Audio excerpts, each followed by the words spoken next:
तो संगवारी हो सबसे पहले ये वायरल वीडियो ला देखथन तहाँ नेकर फनी कमेंट ला पढ़थन। छत्तीसगढ़ वासी मन पर एक बड़े खबर है काहे कि अब दिसंबर महीना से बिजली रिचार्ज करेला पड़ी। जी हाँ, आप पहले बता दो कि छत्तीसगढ़ में स्मार्ट मीटर लगाए के जो काम है वो 47% तक लगभग कंप्लीट हो चुकी है। अब ऐसे में CSPDCL तैयारी करत है कि दिसंबर महीना से जो बिजली रिचार्ज वाला सिस्टम है बोला चालू कर दिए जाए। तो चलिए शुरू करते हैं। ये दारी के चुनाव में भाजपा कांदाला धरी साए साए।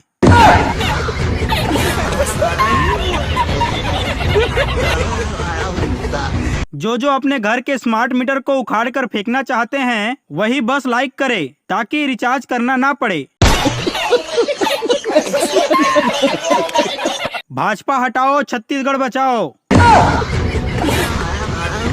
अब इखर मन जैसे तहुआ कमेंट करे बार सीखना जी। साय को हटाओ।